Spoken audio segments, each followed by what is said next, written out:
Hi everyone, I am Dr. Elliot Oracle, and I am making these videos to answer some of your tarot questions. And one of the questions I got, which was so basic, was who are you and how did you start tarot? And so I'm going to do a little video on me and how I got started. So I started reading professionally when I was 16 years old. I actually discovered the tarot when I was 15, and I moved into a new house and there was this attic full of antiques, and I was looking around and I found a deck of tarot cards and I thought, these are so cool. I just love the images. I was fascinated by them. And so I started playing around with them and reading them. Unfortunately, my family was very religious at the time, and so they actually threw my tarot cards away. And so I was kind of shocked by that, but eventually it came out that my brother, who was in Germany in the service, was coming back to Milwaukee, and he heard that I was doing tarot card readings. And so he came to me and said, Elliot, let's get you another tarot deck and some books, and just don't tell anybody about it. But I really think that this would be good for you. I think that, this sounds like something that is of an interest to you. So we went and got me a new tarot deck, and the deck I got was actually the Connolly tarot deck. I don't know if you've ever seen it, but it's a very brightly kind of colored tarot deck. Here's 3 cards. We got the Empress and Justice, and then the Queen of Wands. But it's a wonderful deck because it was kind of non-threatening. Instead of the death card in this deck, it's called transition, so it didn't spook people. And then instead of the devil card, especially for the religious background that I was kind of hammered with, you have materialism instead of the devil. So it was a perfect deck for me to get into, but what I loved was just the archetypes in the deck, like the Queen of Wands and the Empress. I just thought that was so cool. I always liked fairy tales and myths. And so I just started reading cards, and I was 15, and I got to be known in my area of Milwaukee where I grew up. And eventually I came to the attention of a store downtown. It was called Hand of Glory. And I went in there, and there were 3 owners of the store, and they said, Elliot, if you read all 3 owners and we like what you have to say, or we like how you do readings, we'd love to give you a job here. And so, I was just a kid, but I, sat down and I laid out my cards and I read the owners, and they really loved it. And so they offered me a job. And so there I was, about 16, 17, and I was already getting a large clientele. I'm telling people how to get through their divorces and where to put money in the stock market, and, counseling them on all these sorts of things. And so this continued for a few years.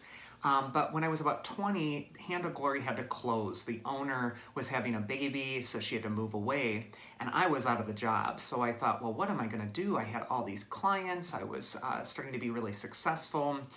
And my brother, who ended up giving me that tarot deck, stepped back into the scenes, and he said, well, let's just open your own shop. And so I opened Athenas Oracle. It was in this bohemian area of Milwaukee called the East Side. I just did readings there, and I sold candles, incense, things like that. And I ended up being pretty successful at it. I ended up keeping a lot of my clients from Hand of Glory, and then I started attracting new people by doing walk-ins and parties and corporate events and things like that. So I had that shop for about 5 years. I did readings full-time and supported myself doing that. But I was also an oboist. I taught myself to play the oboe when I was in high school because I was pretty poor. We couldn't afford lessons. And so I would go to parties and people would say, oh, well, I work at a bank, and what do you do? And I'd say, oh, well, I'm a tarot card reader. And people would look at me like I'm crazy, or that that was just weird. A lot of people just said they're very afraid of that. And it always made me kind of feel like there was something wrong with me. And so I thought, I really need to get an education. I really need to go to college. And I always did play the oboe, so I was encouraged to take an audition and go to the university. And I wasn't really that good at the oboe back then, and so I did my audition, and they were so hard up for oboists that they said, you get a scholarship, come on in, we'll take you. And so I closed my store so I could focus on my studies. And I ended up, doing pretty well in school. And I always kept in touch with my clientele. Instead of a shop, I then had just a space that I lived in and saw people at my home. And this continued over the years. Eventually I moved to Iowa for a little while to get my graduate degree, and I earned a doctoral degree in oboe performance there, and then won a symphony job. But I always stayed in touch with my Milwaukee clients. A lot of them have been seeing me for, well over 20 years. And so, so after I graduated college, I thought, well, I can do the symphony job, but the tarot just kept calling me back. And I remember I was in Delphi, Greece, after I did a concert in Ireland, and I was at the Oracle of Apollo. If any of you know what that is, it was the center of the ancient world, and all the people used to go to consult the oracle there, the Pythia. And I went to the Temple of Apollo, and I had my cards with me. And so I thought it'd be fun to offer readings for some of the people that lived in Delphi. So I said, hi, I'm a tarot reader. Would you like a reading? I'd love to just give you one. And that led to, pretty much a lot of people in the town starting to show me around and say, hey, can you read my friend? Can you read my friend?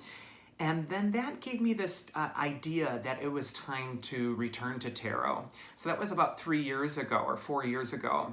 And so I launched ElliotOracle.com, and I just started talking about tarot and my take on the Rider-Waite Tarot and on all the different cards. And it's just blown up since then. It's been so great.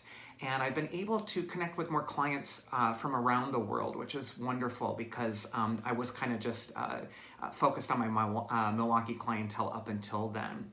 So that is how I got started in tarot. I'd love to hear how you all got started in tarot. How old were you? And whether you're making a business out of it or just doing it because it's fun, I'd love to hear more about it. And I'd also love some of your practical tarot questions. I'm going to be releasing videos on how to, interpret tarot cards together, for example, or how to do spreads or other topics. But if there's something that you'd be interested in hearing more about, let me know, and I would love to get into that. Okay, I hope you all take care. Bye-bye.